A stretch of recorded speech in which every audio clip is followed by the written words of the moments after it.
नमस्कार दोस्तों, चलिए जानते हैं बिहार की 25 फटाफट बड़ी खबरों को केवल 5 मिनट में। लेकिन उससे पहले आप ये वीडियो किस जगह से देख रहे हैं हमें कमेंट में जरूर बताएं।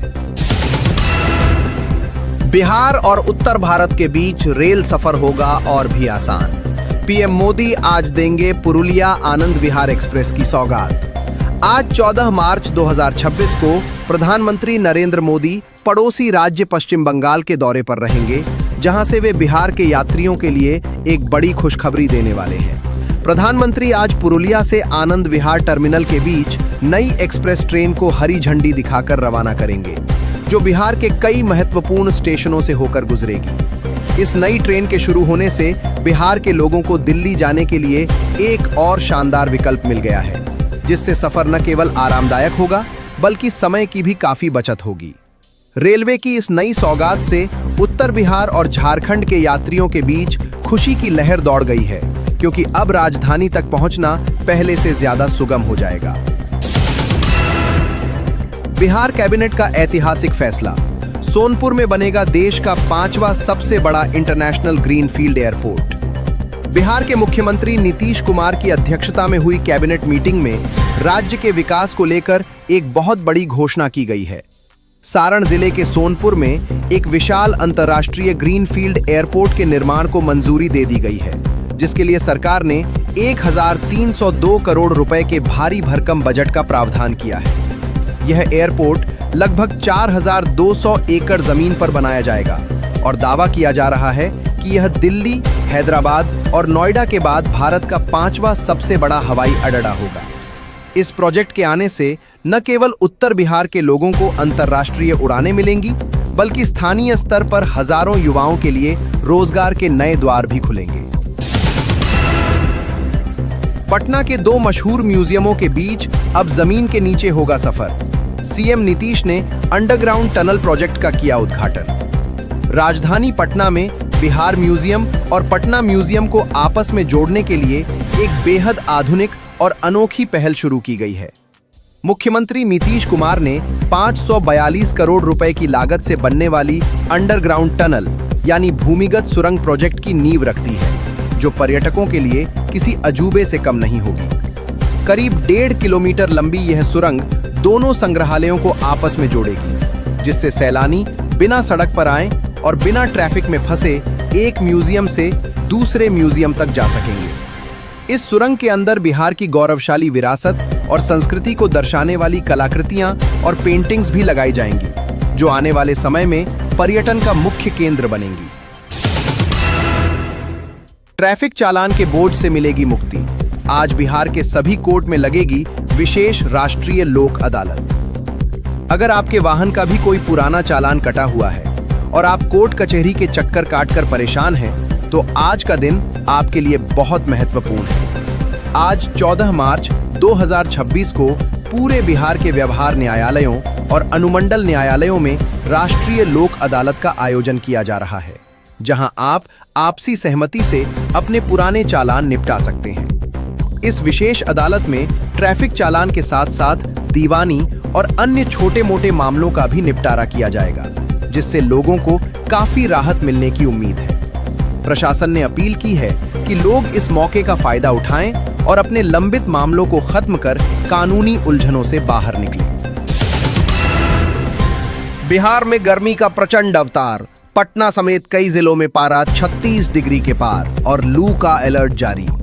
बिहार के मौसम ने अचानक ही अपने तेवर दिखाने शुरू कर दिए हैं और मार्च के महीने में ही मई जैसी भीषण गर्मी का एहसास होने लगा है।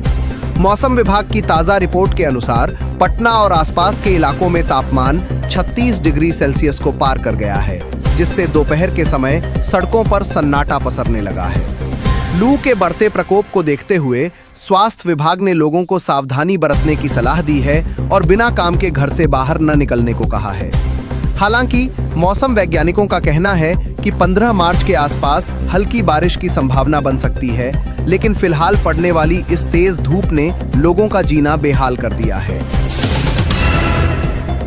सावधान, बिहार के आसमान में मंडरा रहा है नया पश्चिमी विक्षोभ।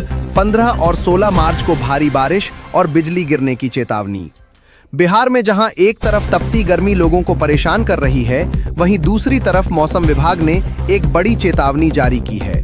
मौसम विभाग के अनुसार एक नया शक्तिशाली पश्चिमी विक्षोभ सक्रिय हो रहा है, जो कल यानी 15 मार्च से बिहार के कई जिलों में अपना असर दिखाना शुरू कर देगा। इसके प्रभाव से राज्य के अधिकांश हिस्सों में तेज हवाओं के साथ बारिश, गरज चमक और कुछ जगहों पर ओलावृष्टि होने की भी आशंका जताई गई है। किसान भाइयों के लिए ये खबर थोड़ी चिंताजनक हो सकती है, क्योंकि इस बेमौसम बरसात से खड़ी फसलों को नुकसान पहुंचने का खतरा बना हुआ है। इसलिए प्रशासन ने सभी को सतर्क रहने का निर्देश दिया है। बिहार की राजनीति में हलचल तेज। मुख्यमंत्री नीतीश कुमार के अगले कदम को लेकर सस्पेंस बरकरार। बिहार की सियासी गलियारों में एक बार फिर से गर्माहट देखने को मिल रही है और चर्चाओं का बाजार काफी गर्म है। सूत्रों के हवाले से खबर आ रही है कि मुख्यमंत्री नीतीश कुमार राज्यसभा के नामांकन के बाद अब राज्य की कमान किसी और को सौंपने की तैयारी में जुट गए हैं।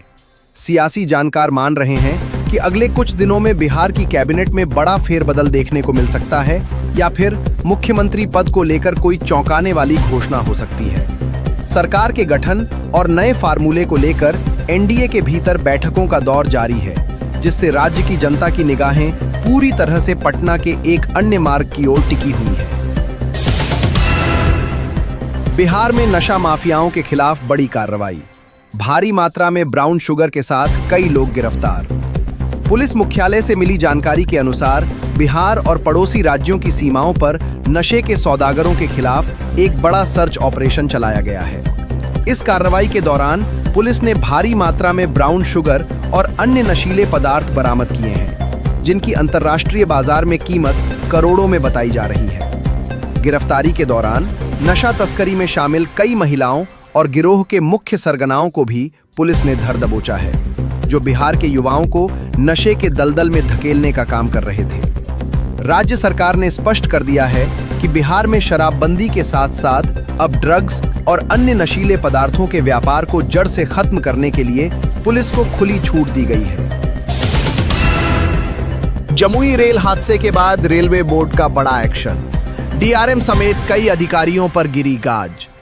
पिछले दिनों जमुई में हुए मालगाड़ी हादसे को लेकर रेलवे बोर्ड ने अब तक की सबसे बड़ी कार्रवाई करते हुए आसनसोल रेल मंडल के डीआरएम को उनके पद से हटा दिया है। इस हादसे में मालगाड़ी के करीब 19 डिब्बे पटरी से उतर गए थे, जिससे रेल यातायात पूरी तरह बाधित हो गया था और रेलवे को करोड़ों का नुकसान हुआ था।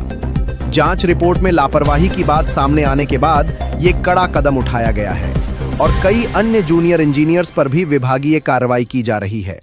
नए डीआरएम ने पद संभालते ही दुर्घटना स्थल का दौरा किया है और भविष्य में इस तरह की रेल दुर्घटनाओं को रोकने के लिए आधुनिक सुरक्षा तकनीकों के इस्तेमाल पर जोर दिया है। बिहार के स्कूलों में परीक्षाओं का दौर शुरू। सुरक्षा और शांतिपूर्ण माहौल के लिए जिला प्रशासन मुस्तैद। बिहार में मैट्रिक और इंटरमीडिएट की परीक्षाओं को लेकर राज्य भर में गहमागहमी का माहौल बना हुआ है। विभिन्न जिलों में बोर्ड परीक्षाओं के सफल संचालन के लिए जिलाधिकारियों और पुलिस अधीक्षकों ने संयुक्त रूप से बैठकें की हैं, ताकि केंद्रों पर किसी भी प्रकार की धांधली या नकल को रोका जा सके। परीक्षा केंद्रों के आसपास धारा 144 लागू कर दी गई है और सुरक्षा के कड़े इंतजाम किए गए हैं, ताकि छात्र बिना किसी डर के परीक्षा दे सके। अभिभावकों और शिक्षकों से भी अपील की गई है कि वे बच्चों का हौसला बढ़ाएं और परीक्षा के दौरान शांति व्यवस्था बनाए रखने में प्रशासन का पूरा सहयोग करें। बिहार की इन तमाम बड़ी खबरों ने यह साफ कर दिया है कि आज का दिन राज्य के लिए कितना महत्वपूर्ण है, चाहे वह विकास की नई उड़ान हो या मौसम की मार। हम हर खबर आप तक सबसे पहले पहुंचाते रहेंगे। हमारे साथ जुड़े रहने के लिए आपका बहुत बहुत धन्यवाद।